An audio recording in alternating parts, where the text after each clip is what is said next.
1. Boosters ignition. And liftoff of Artemis 1. Cuenta atrás y despegue desde Cabo Cañaveral en Estados Unidos, con cientos de personas concentrándose para ver el lanzamiento de la Artemis 1 a la Luna, la misión de la NASA que llevará una nueva remesa de astronautas hacia nuestro satélite. Después de varios intentos fallidos, la agencia espacial ha conseguido lanzar con éxito el cohete más potente de su historia. En el programa participan científicos españoles que tienen la intención, por cierto, de mandar nuevas personas a la Luna a finales de esta década.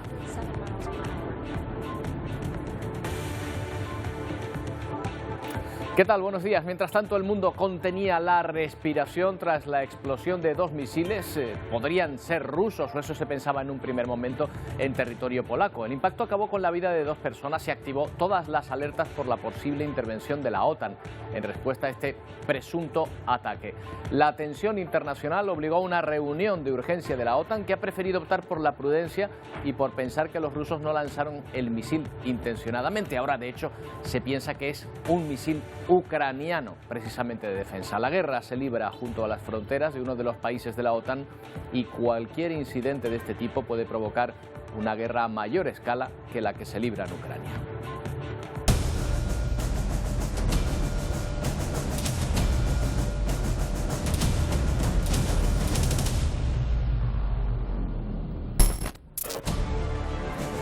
Esa prudencia no le sirve ya de nada a las 2 personas muertas por el misil. Aún no ha podido confirmarse las múltiples versiones que surgieron inmediatamente, pero parece que Polonia estaría a punto de confirmar que en realidad se trata de un misil ucraniano. Mientras tanto, invocaba la posibilidad de activar el artículo 5 de la OTAN, que obliga a todos los miembros a acudir en defensa del país atacado. Ucrania y Rusia se acusaban mutuamente de la responsabilidad de esta acción, pero incluso Estados Unidos dudaba ya ayer oficialmente de que el artefacto proceda de las líneas rusas. En pocos minutos podría confirmarse que ese misil sería un misil ucraniano, el que mató a esas 2 personas. La noticia se produjo en plena cumbre del G20 en Bali, donde Joe Biden y otros líderes mundiales también se reunieron con carácter de emergencia para tratar el incidente. Una reunión improvisada de la OTAN a la que también acudió el presidente Pedro Sánchez, que acudía como invitado a la cumbre. La situación se tornó muy incómoda porque a la reunión de los países más ricos y los emergentes también acudía Rusia, representado por su ministro de Exteriores, a quien se ha ninguneado sin disimulo durante la cumbre, que ha terminado además con un comunicado duro de todos los países contra la guerra iniciada por Putin en Ucrania. Otro asunto del día, la aplicación efectiva de la ley del sí es sí. Pese a las advertencias de juristas y asociaciones, el gobierno estatal aseguró que la norma no complicaría una rebaja de penas en los condenados, no implicaría una rebaja de penas, y ya hay al menos 3 rebajas y otras tantas en marcha. El goteo de casos que paradójicamente podrían acogerse a la nueva norma para reducir sus penas podría aumentar, mientras los promotores de la ley no admiten ni error ni fallo de cálculo y achacan esos casos a la interpretación machista de los jueces. Hablaremos con una asociación de jueces precisamente para ayudar a formarnos un criterio sobre este tema. Los ataques rusos con misiles a poblaciones ucranianas suelen ir parejos a sus derrotas militares. Cuando peor les va, más misiles lanzan desde la distancia. Pero ayer 2 de ellos, cuya procedencia aún se desconoce, obligaron a contener la respiración al mundo entero. Los proyectiles impactaban en territorio polaco y la OTAN activaba las alarmas por el posible ataque a un país miembro de la coalición. Martes por la tarde, Rusia lanza decenas de misiles en un ataque masivo en varios puntos de Ucrania. 85 cohetes lanzados en nuestras ciudades, la mayoría de ellos a la infraestructura energética, denuncia Zelensky. Los cohetes alcanzan también varios edificios residenciales en el centro de Kiev. Muere al menos una persona. 15 instalaciones energéticas resultan dañadas, provocando apagones en casi una veintena de regiones. Lviv, Kharkov, Kiev, Odessa. 20 millones de ucranianos se quedan a oscuras. Las alarmas antiaéreas suenan por todo el país. La población se refugia en el metro. Da mucho miedo, pero creo que aguantaremos y ganaremos de todos modos, afirma este residente. Y salta la noticia, 2 misiles caen en Polonia, territorio OTAN, causando 2 víctimas mortales. Los proyectiles impactan en un pequeño pueblo llamado Przewodów, a escasos 6 kilómetros de la frontera con Ucrania. Algunos medios aseguran que los misiles son rusos. El Kremlin tarda poco en negarlo. El gobierno polaco convoca de urgencia a la Comisión de Seguridad Nacional. El portavoz del Departamento de Estado estadounidense asegura que los primeros informes que llegan desde Polonia son increíblemente preocupantes. Zelensky da por hecho que esos misiles son rusos y habla de escalada significativa. Polonia decide elevar la alerta militar y estudia si activa el artículo 4 de la OTAN, por el que se convocaría a la alianza para analizar la situación. Los líderes mundiales que asisten a la cumbre del G20 en Bali celebran una reunión de emergencia. Y al mismo tiempo, el ministro de Relaciones Exteriores de Rusia, Sergei Lavrov, decide abandonar Bali. Las horas pasan, el presidente polaco pide calma. Rusia ha estado atacando a Ucrania durante todo el día, pero no tenemos ninguna evidencia concluyente sobre quién lanzó este misil. La investigación está en curso, comenta Andrzej Duda. Tras horas de incertidumbre, Joe Biden asegura que es poco probable, dada la trayectoria de los cohetes, que hayan sido disparados desde Rusia, aunque termina con un enigmático "ya veremos". Sobre la mesa, varias hipótesis. O fueron misiles rusos perdidos, o las defensas antiaéreas ucranianas pudieron desviar los proyectiles hacia Polonia. Bueno, pues la noticia sobre este asunto ahora mismo, según adelantan algunos medios, es que Polonia está a punto de comunicar que efectivamente se trataba de misiles ucranianos y por lo tanto no invocará el artículo 5 del tratado. Hablamos con Guillermo Pulidos, analista militar en la revista Ejércitos y Political Room. ¿Qué tal, Guillermo? Buenos días. Hola, buenos días. ¿Qué tal? ¿Cómo estás? Bueno, era una de las cuestiones que se estaba planteando, ¿verdad? Que pudiesen ser misiles ucranianos y parece que se va a confirmar. Sí, ya desde el día de ayer nosotros manejábamos que lo más probable es que fueran misiles antiaéreos ucranianos porque en otras guerras han ocurrido incidentes por el estilo. Si hasta ahora no había ocurrido era porque casi todos los misiles y aviones que venían desde Rusia venían evidentemente de dirección rusa y cuando los ucranianos disparaban misiles antiaéreos caían en territorio ruso. En esta ocasión venía un misil, probablemente venía de dirección desde Polonia, desde Bielorrusia probablemente, y al llegar a Lviv, pues dispararon un misil antiaéreo y cayó en territorio polaco. Eso en la guerra siria ocurrió muy a menudo, incluso misiles antiaéreos sirios llegaron a caer en Chipre, intentando derribar aviones israelíes. Por eso este tipo de incidentes, lo más probable es que siempre sean misiles antiaéreos que se han perdido, ¿no? Claro, esto demuestra también que estamos jugando con fuego, con una guerra tan cerca de una frontera de un país de la OTAN, porque imaginemos que fuese un misil ruso con un error de cálculo, que tuviese un error de cálculo. Claro, aquí se plantean unas cuestiones que dan miedo pensarlas, ¿no? Sí, básicamente porque en el caso de que se hubiese desviado no implicaría realmente un ataque, sino sencillamente pues un accidente, ¿no? Un accidente trágico porque han muerto personas y muy lamentable, pero no es un ataque, no es para convocar el artículo 5 y lo que es preocupante sobre todo ha sido la rapidez con que las autoridades ucranianas dieron por hecho que era un ataque ruso, lo que hubiese implicado quizás una respuesta militar de la OTAN contra Rusia, quizás no, pero se hubiese tenido que convocar el Consejo Atlántico y ver si se activaba el artículo 5 o no, y después también el ministro de Exteriores polaco tuvo una actuación muy responsable al convocar al embajador ruso para pedirle explicaciones, dando a entender que, además diciendo que era un misil de fabricación rusa, cuando esos proyectiles antiaéreos, que son del sistema antiaéreo S-300, y el proyectil específico, aunque es de diseño soviético, se fabricó en Ucrania. Tampoco vale esa excusa de decir, Polonia dice, no, nuestro ministro dijo que era de fabricación rusa.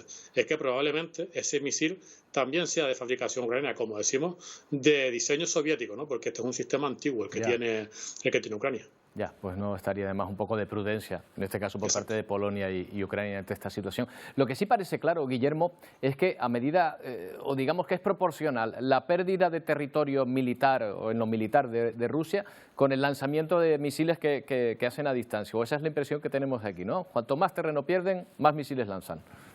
Sí, desde luego, es que militarmente Rusia no tiene suficiente poder convencional, ¿no?, de fuerza terrestre para tratar de frenar los avances ucranianos, ni para lanzar contraofensivas, y probablemente esté durante años Rusia tratando de reconstruir su ejército. Por tanto, la única manera de escalar el conflicto o de contraatacar es con estos ataques para tratar de destruir la economía ucraniana y dejar al país sin electricidad. Es básicamente eso, y la escalada nuclear son las principales alternativas militares que tiene Rusia a sus derrotas en el campo de batalla. Porque en el campo de batalla, Guillermo, con la retirada ahora mismo cruzando el río Níper que planteaban de Jersón, ¿cómo queda ahora mismo la situación de la guerra? ¿Es una especie de jaque mate ya para Rusia o todavía no? No, todavía queda... Bueno, si hubiese un jaque mate todavía serían, pues a lo mejor a 10 o 15 jugadas por delante, ¿no? Y es difícil establecer si estamos en ese nivel, ¿no? Pero esa jugada ya.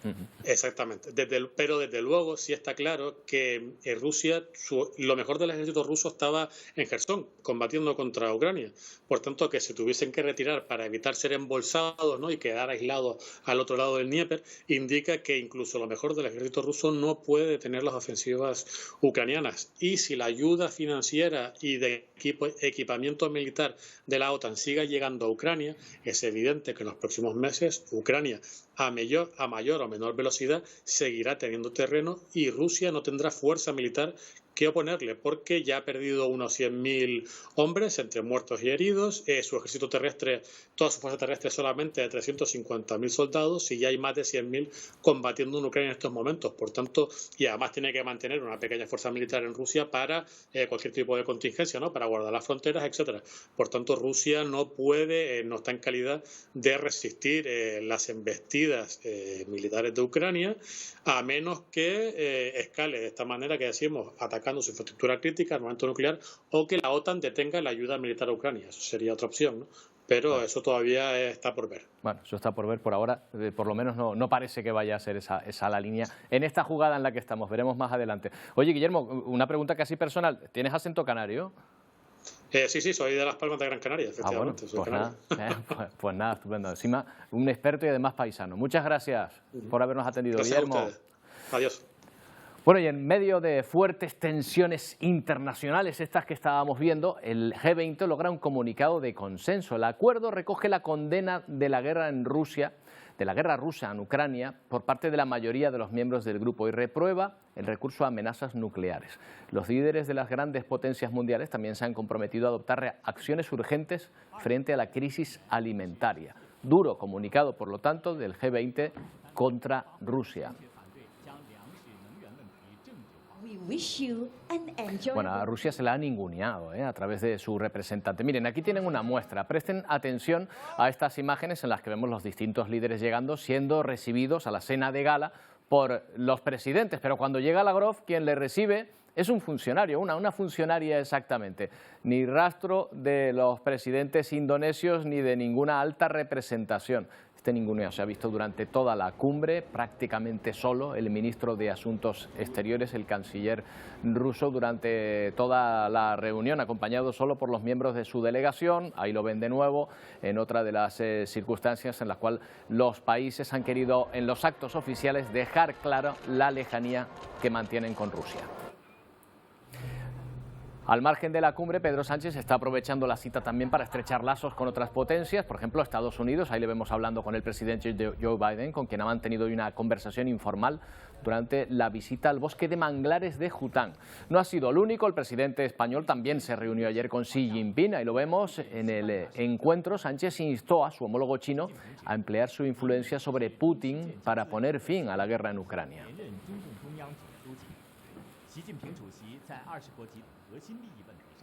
Bueno, pero desde Bali el presidente español ha tenido que referirse a uno de los asuntos más controvertidos que se han desatado estos días aquí, en España, que no es otro que el de la interpretación que están haciendo algunos jueces de la ley del solo sí es sí. Sánchez confía en que sea el Tribunal Supremo el que marque una interpretación unánime para estos casos. Vamos a ver qué es lo que nos dicen los tribunales, a que unifiquen el criterio y la doctrina, y a partir de ahí pues tendremos que ver qué pasos dar. Pero creo que el propósito, la intención, la finalidad de esta ley es clara. es el de proteger y dar más garantías a las mujeres frente a cualquier tipo de agresión sexual. Esa es la intención, pero paradójicamente lo que se está produciendo en esas resoluciones judiciales es que se está rebajando la pena de muchos condenados por agresión sexual en la aplicación de esa ley del solo es sí. Miren, la Audiencia Provincial de Madrid ha revisado a la baja la condena de un abusador sexual a 4 menores, dejando en 1 año de prisión lo que originalmente era una condena de 6 años y 6 meses. Otro condenado también ha visto rebajada su pena de 6 años a 4, y así otro caso más y algunos que están pendientes. Silvia Mascareño, ¿qué dicen ante esto los promotores de la ley? Pues a pesar de todo, los principales responsables de la ley, tanto la ministra de Igualdad Irene Montero como la delegada del Gobierno contra la Violencia de Género, Victoria Rosell, defienden su texto. Aseguran que estas rebajas de pena se deben a la interpretación errónea que están haciendo los jueces. De hecho, insisten en la importancia de dar formación en igualdad obligatoria para estos jueces para evitar esas interpretaciones machistas. Enfrente, la oposición pide responsabilidades al Gobierno y recuerda que un informe preceptivo pero no vinculante del Consejo General del Poder Judicial ya advirtió de estos riesgos de la rebaja de penas. La última hora es que el Partido Popular acaba de registrar en el Senado una moción para reformar esta ley con carácter de urgencia.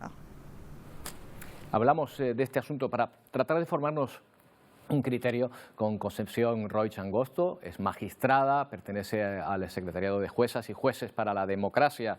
Concepción, ¿qué tal? Buenos días, gracias por atendernos. Hola, buenos días. Gracias a vosotros por contar con nuestra opinión. Bueno, vamos primero a aclarar un asunto judicial. ¿Siempre que hay una reforma de penas a la baja se supervisan las condenas anteriores? Siempre se supervisan aplicando las normas del derecho transitorio, que no significa que se tengan que supervisar todas las condenas anteriores. Desde el Código Penal de 1995 eso es así. Y su amparo se encuentra en la propia Constitución, en el artículo 9.3, que dice que las disposiciones más favorables son retroactivas, y en el propio Código Penal, en el artículo 2, que dice que no son retroactivas las disposiciones que no sean favorables. Desde el año 1995, que ya contenía unas disposiciones transitorias, esa es la forma de proceder, aplicando los principios del derecho transitorio.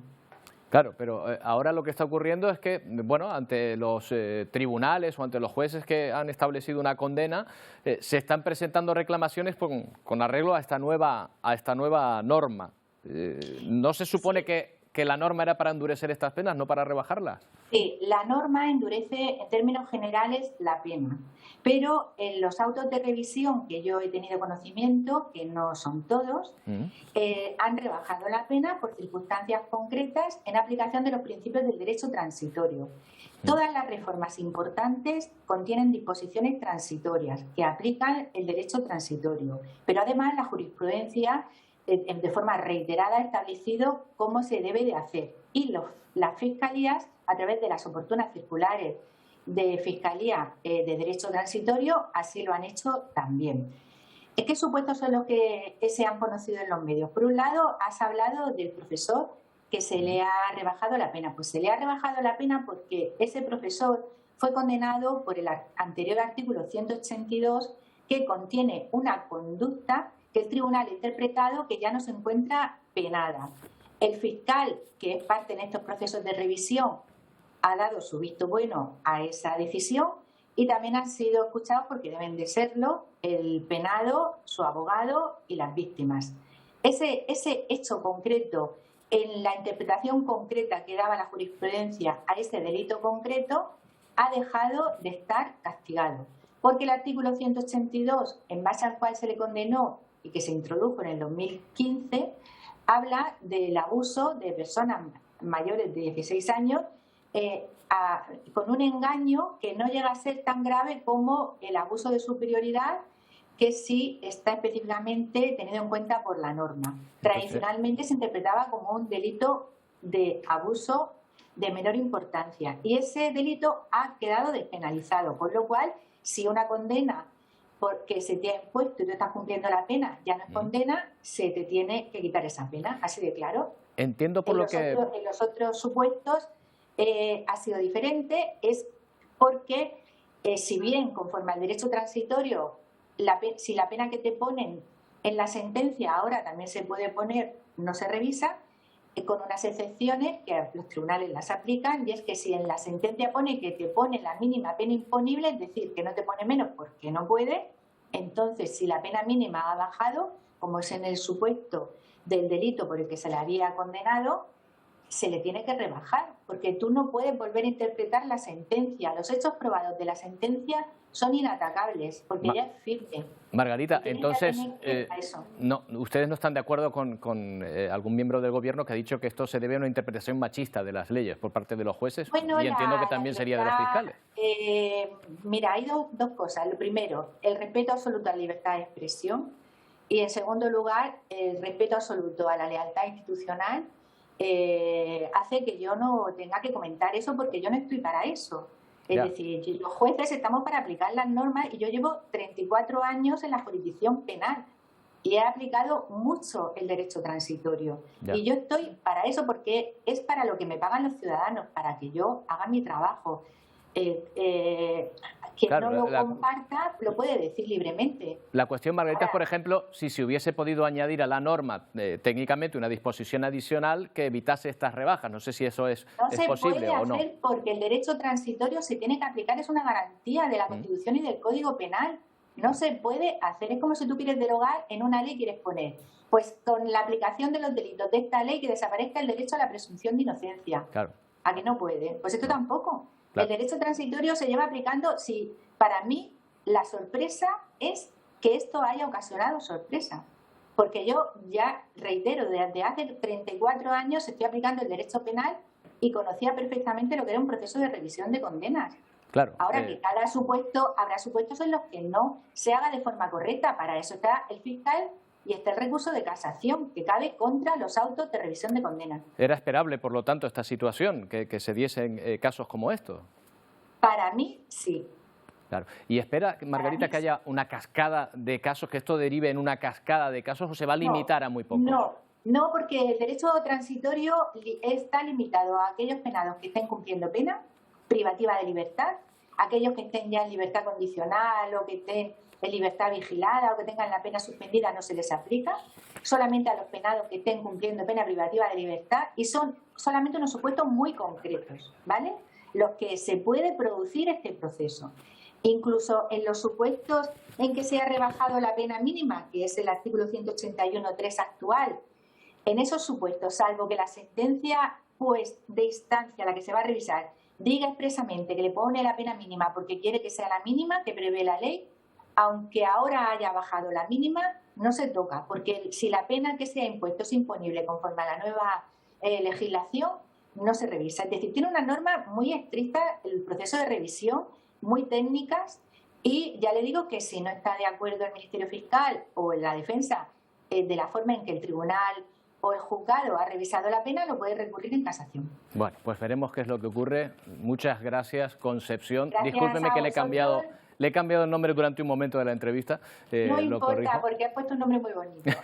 Muchas gracias por sacar este tiempo y explicarnos esta situación, que es la que está provocando un debate en esta jornada aquí en nuestro país. También continúa en Bruselas la conferencia de presidentes de regiones ultraperiféricas, una voz unánime de las 9 regiones que la integran que reclaman más implicación de la Unión Europea. Esta tarde Antonio Hernández Canarias asume la presidencia ya oficialmente. ¿Qué tal, Roberto? Saludos desde el Parlamento Europeo. Sí, será a las 3 de la tarde, hora canaria, cuando el archipiélago tome el relevo de Martinica y se ponga al frente de la conferencia de presidentes de las regiones ultraperiféricas. Aunque no es el esquema habitual al que estamos acostumbrados, primero habrá una rueda de prensa, luego foto de familia y lo último será esa reunión institucional en la que ese traspaso se haga de forma oficial. Antes de eso, en media hora, el presidente Ángel Víctor Torres se va a reunir con la presidenta del Parlamento Europeo, con Roberta Metsola. Sobre la mesa, según el presidente Torres, varias cuestiones que son claves para Canarias y para el resto de regiones ultraperiféricas. Por un lado, la defensa de las singularidades de las propias RUP. El presidente Torres va a insistir ante Metsola en la importancia de que Europa haga políticas para y con estos territorios alejados del continente. También migración. Las regiones ultraperiféricas exigen una política migratoria justa a Bruselas con fondos territorializados y corresponsabilidad obligatoria de todos los países miembros en la acogida de migrantes, especialmente de los menores extranjeros no acompañados. Y por último, la Agencia Europea del Turismo. El presidente Ángel Víctor Torres va a pedir que se impulse desde Bruselas la creación de este organismo. Como saben, Canarias aspira a convertirse en la sede. Luego en Telenoticias 1, Roberto, les daremos más detalles de esa reunión entre Torres y Roberta Metsola y también de ese traspaso, de ese paso de poderes de la presidencia de las regiones. Gracias, Antonio. Desde Bruselas miramos también a África, donde el conflicto en la República Democrática del Congo ha empeorado. Miles de personas se desplazan hacia el noroeste del país para encontrar un refugio frente a la guerra. Desde que se reanudaron los enfrentamientos entre el ejército congoleño y los rebeldes del M23 la semana pasada, esta es una imagen habitual, víctimas de los combates dirigiéndose a la ciudad de Goma.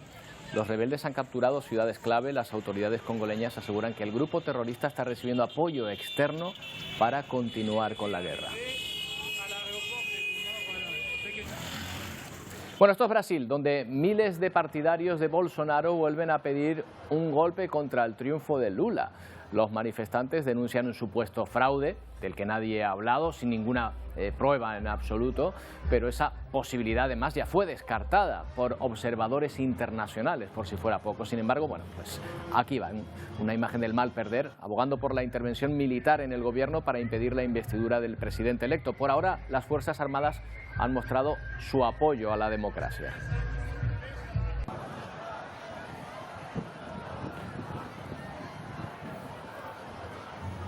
Bueno, muy cercano a ese discurso está el expresidente norteamericano Donald Trump, que vuelve a la carrera presidencial pese a los malos resultados cosechados por los republicanos en las elecciones legislativas, por sus candidatos elegidos a dedo, y pese a las voces de su propio partido que piden pasar página. Donald Trump ha anunciado oficialmente que se presenta a las elecciones presidenciales. In order to make America great and glorious again, I am tonight announcing my candidacy for President of the United States. Lo había dicho que iba a ser un gran anuncio, nadie sabía exactamente cuál, pero bueno, ya lo ven, para que Estados Unidos vuelva a ser, ha dicho, un país grande y glorioso. Trump ha lanzado su candidatura desde su mansión en Florida, la misma en la que entraron los agentes del FBI en busca de documentos oficiales de alto secreto que se llevó de la Casa Blanca. Bueno, pero ni esta investigación criminal ni la citación pendiente por su papel en el ataque al Capitolio el 6 de enero de 2021 parecen frenar al magnate que pretende volver por todo lo alto a la política.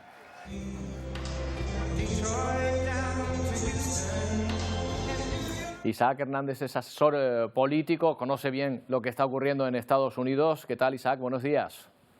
Hola, buenos días, Roberto, y audiencia de Televisión Canaria. ¿Al Partido Republicano esta decisión de Trump le viene bien o le va a generar más problemas que beneficios? Bueno, yo creo que no es el partido, realmente yo creo que América le va a la marcha, ¿no? Y Trump es un fiel reflejo de lo que ocurre, pero bueno, la verdad que es cierto que hay más de 60 millones de electores que en su momento le dieron la confianza, y yo no creo en las casualidades en la política, y ni que le vayan bien a uno ni le vaya bien a otro, sino simplemente que la gente en Estados Unidos, la sociedad está muy polarizada y el voto así lo refleja, y Trump es una alternativa que no ha dejado nunca de irse, porque al final se sigue hablando más de Trump incluso cuando está fuera que cuando está dentro, ¿no? Se sigue hablando de él, efectivamente, pero es que ahora hay otro elemento, o digamos otro candidato que también está dando mucha ilusión. Me refiero a Ron DeSantis, el gobernador de Florida, que ha obtenido unos excelentes resultados en estas elecciones y que en principio podría aparentemente dividir el partido en ambas candidaturas. Sí, ahora mismo la política en Estados Unidos está muy confusa. No olvidemos cómo fue la salida de Trump. Yo creo que todavía no se ha pasado página realmente de lo que ocurrió pues hace prácticamente 2 años. Y lo que ocurre es eso. Bueno, hemos visto que las cuentas no le salieron muy bien de lo que pensaba Trump por un lado, que si el Senado, que si el Congreso. Y bueno, vamos a esperar a ver cómo ocurre todo esto. Sabes que la política es el momento, y al igual de aquí a 24 horas estamos hablando de otro candidato, otra candidata. Incluso se llega a especular, yo vengo recientemente llegando de ahí, incluso que sí es el momento de que una mujer vuelva a dar el paso y consiga ser presidenta de los Estados Unidos. O sea que, bueno, vamos a ver en qué queda todo esto y hay que esperar un poco todavía, Roberto. Lo peor de esta situación, y lo estábamos viendo ahora, por ejemplo, cómo se contagia, por ejemplo, en el caso de Brasil con Bolsonaro, es esa falta de fe en la democracia, esa denuncia sin pruebas de que ha habido fraude y que hace que muchos simplemente nieguen los resultados o no crean en ellos. Claro, se ha encontrado un caldo de cultivo, un caladero de opinión en el mundo de las redes sociales, en el mundo online. Todo es opinable, todo es cuestionable. Ya sabes que somos una sociedad de prejuicios creados y eso hace que todo se ponga en duda y vamos, confíen más en lo que me acaba de llegar en una publicación de un teléfono que me lo he encontrado en un Facebook o en un WhatsApp que lo que pueda dar un medio de comunicación. Piensa que hace 10 años aproximadamente lo que salía en las redes sociales era, digamos, el lugar de mayor referencia a la hora de tener credibilidad. Hoy han pasado a ser el quinto elemento de credibilidad. Vuelve a estar la televisión en primer lugar, la prensa escrita y el boca a boca en el segundo. O sea que las tendencias en cuanto a quién creer pues van evolucionando y van cambiando. De ahí se aprovecha pues el mundo de la comunicación política, sabiendo que la gente pues es muy persuadible y claro, es lo que ha pasado en Brasil, lo que acaba de pasar hace muy poco con Petro en Colombia, en Estados Unidos, bueno, incluso en España ya vemos, ¿no?, que por la mañana sale una noticia y por la tarde de la otra parte dice que es totalmente lo contrario y la gente está ahí un poco en ese impasse de pues quién tira la verdad, porque aquí todo el mundo tiene su verdad. Esa reflexión es interesante, Isaac, porque precisamente Donald Trump se apoyó en redes sociales mucho para trasladar su mensaje y para trasladar también, para deslegitimar, digamos, a los medios tradicionales a los que acusaba directamente de mentir. Claro, es que él tiene muy claro cuál es su estrategia, en la búsqueda del victimismo, ¿no?, de que todos van contra mí, incluso los medios de comunicación. Pero mira, yo creo que, Roberto, que al final todo tiene un poco de cordura, sentido común. Y no puede ser que la CNN, la Fox, el New York Times, el Washington Post, todos los medios de comunicación estén equivocados. Llega un momento que la gente también se para a reflexionar un poco y dice, oye, esto no puede ser así. Y no puede ser la política del Twitter, porque si fuera por la política del Twitter, pues en España, por ejemplo, gobernaría cualquier otro país, porque si te llevas por toda la afluencia, transición, interacción que tienen algunas cuentas, pues dirías, bueno, esta gente va a ganar por mayoría. Y después llega que el resultado es totalmente diferente, ¿no? Yo sigo pensando en que la gente tiene bastante de sentido común y cuando llega la verdad es bastante más sensata a la hora de depositar la confianza a un votante o a otro. También no olvidemos que Estados Unidos está en manos de prácticamente dos partidos, ¿no?, republicanos y demócratas.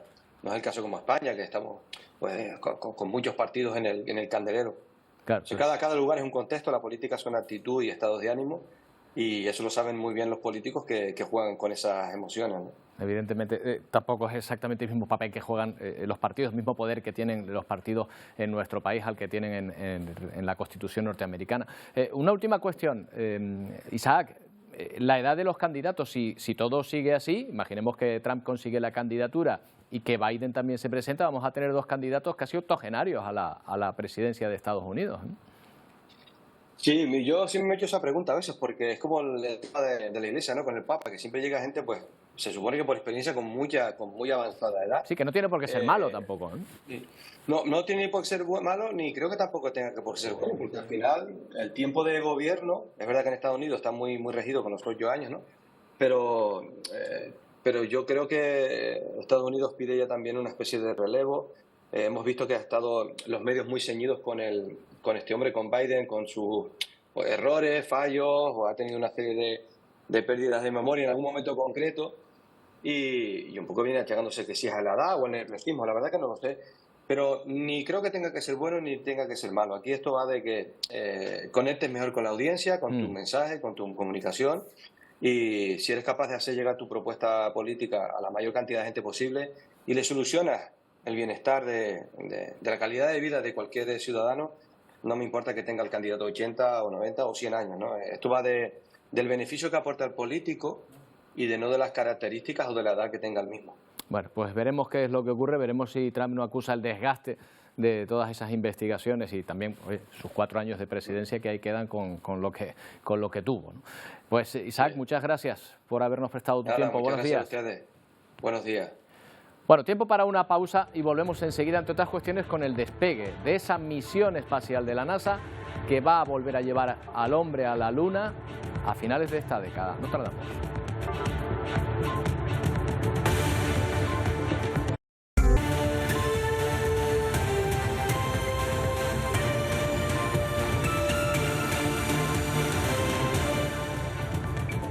11:47 minutos. A esta hora podemos confirmar que Polonia atribuye a un desafortunado accidente la muerte de 2 personas por el impacto al menos de 2 misiles en su frontera, en territorio polaco. Parece que incluso se podría confirmar que esos misiles son de procedencia ucraniana y no rusa, lo que había provocado ayer la activación de todas las alarmas dentro del Tratado de la OTAN. Por lo tanto, Polonia no va a pedir la activación del artículo 5 de ese Tratado de la OTAN. Y esta semana, hablando de otras cosas, vamos a conocer el dato de la inflación. Hemos conocido el dato de la inflación que se modera manteniéndose en el 7,3% después de que en julio alcanzara su máximo, superando el 10%.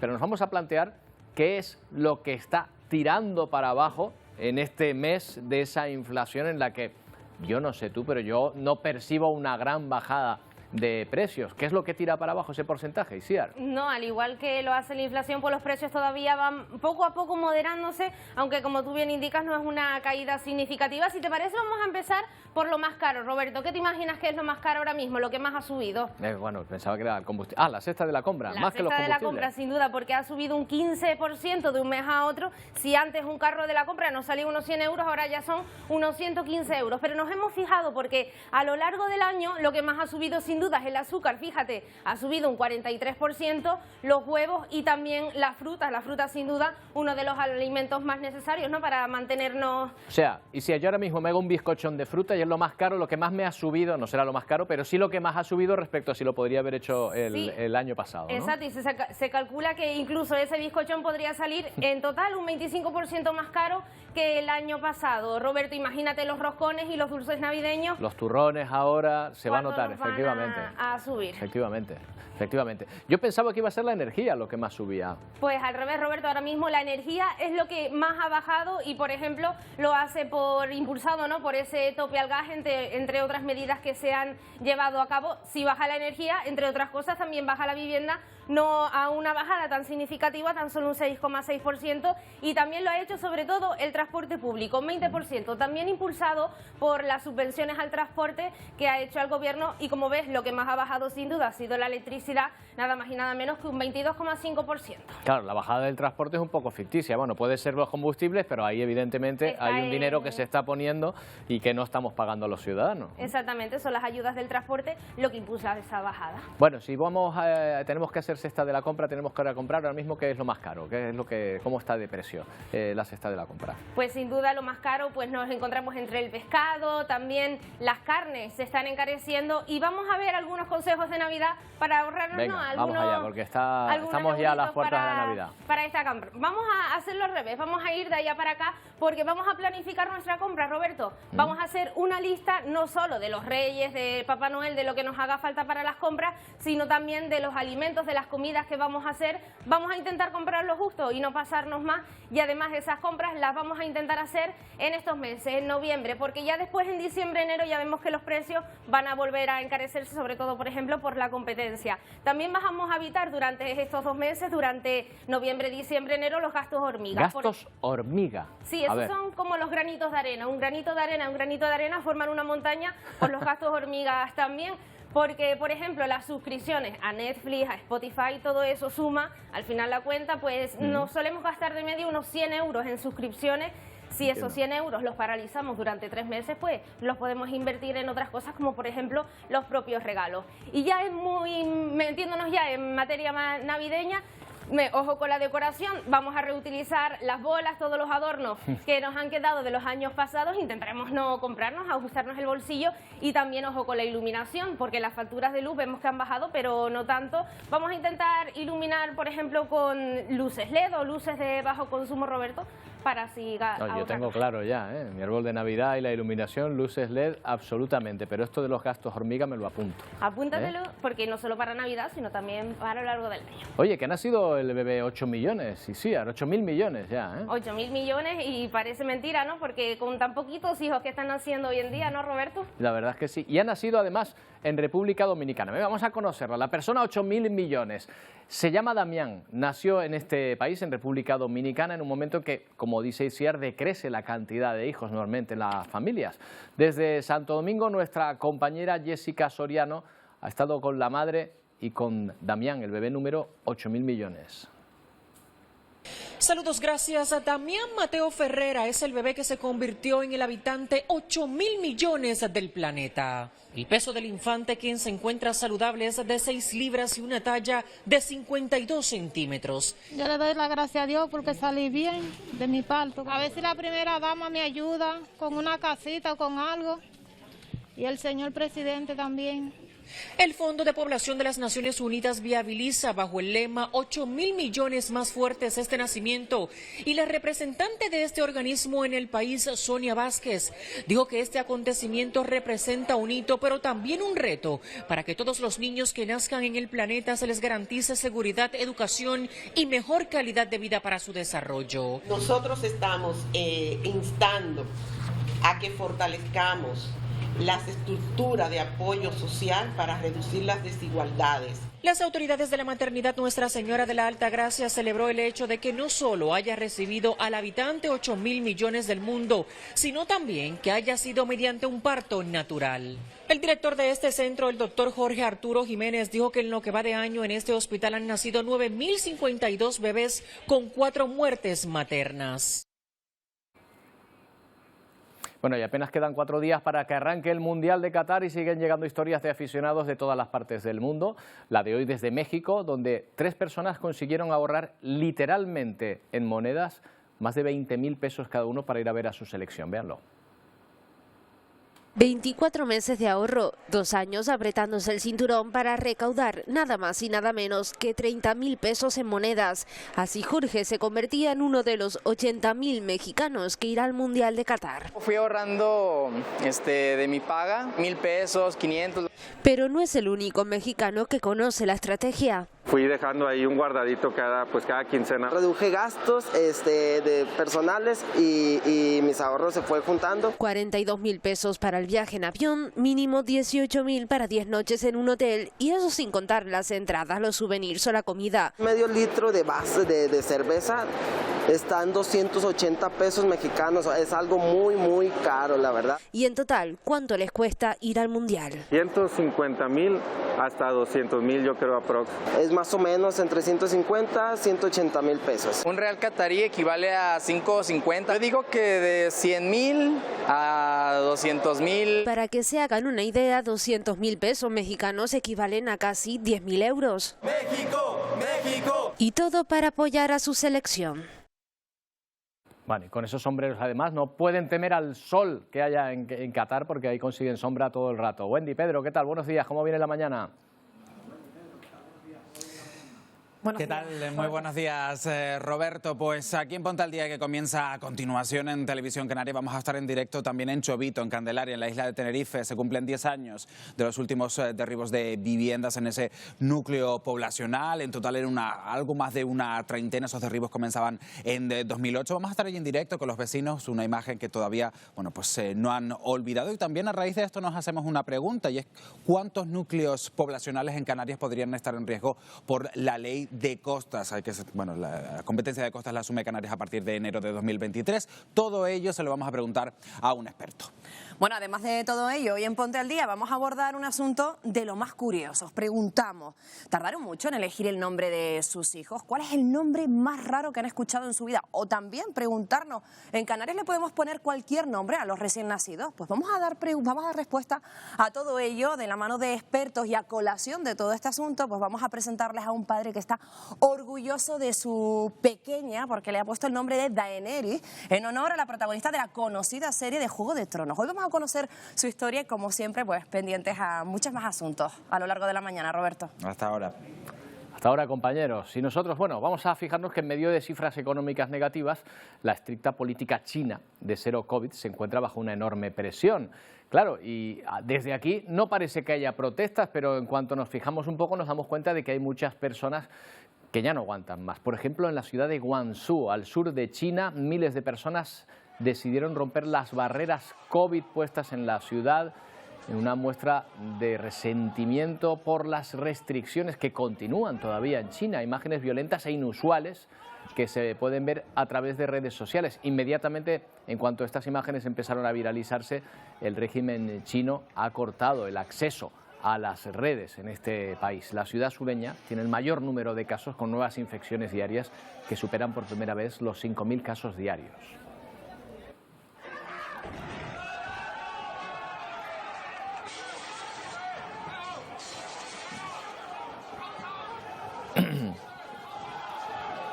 Bien, bien.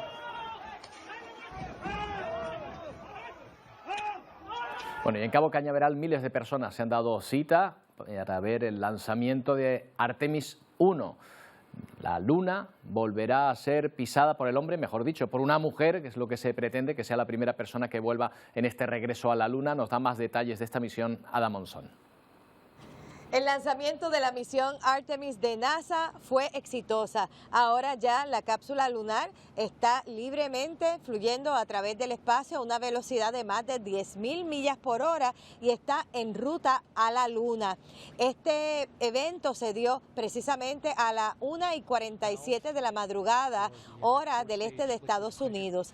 Antes de eso hubo mucha preocupación, puesto que ocurrieron dos situaciones que parecían impedir el lanzamiento. Uno de estos fue un escape serio de hidrógeno en la parte inferior de la torre de lanzamiento, una manga y válvula que conectaba al cohete, y también hasta un switch de Ethernet que también dio problemas y no había comunicación con el área del radar, y eso pues ya era una violación a los criterios de despegue. Pero finalmente se pudieron resolver. Todo lo que las personas que estaban en el cuarto de control dieron su aprobación para el lanzamiento, y de esta forma a los 10 minutos se pudo comenzar el conteo regresivo hasta que finalmente se dio ese despegue. Para TV Canarias, esta es su meteoróloga Ada Monzón. 3, 2, 1. Boosters in ignition. And liftoff of Artemis 1. We rise together, back to the moon and beyond. Pues de nuevo, objetivo la Luna. Después de varios intentos fallidos, la agencia espacial, como ven, conseguía lanzar con éxito el que dicen es el cohete más potente de la historia. En el programa participan también científicos españoles. El objetivo es que el ser humano vuelva a pisar la Luna a finales de esta década. Todo un hito con el que nos despedimos hoy. Se quedan con Ponte al Día. Nosotros volvemos a partir de mañana a las 11 de la mañana, en esa cita que tienen como cada día con Atlántico Noticias. ¡Feliz día!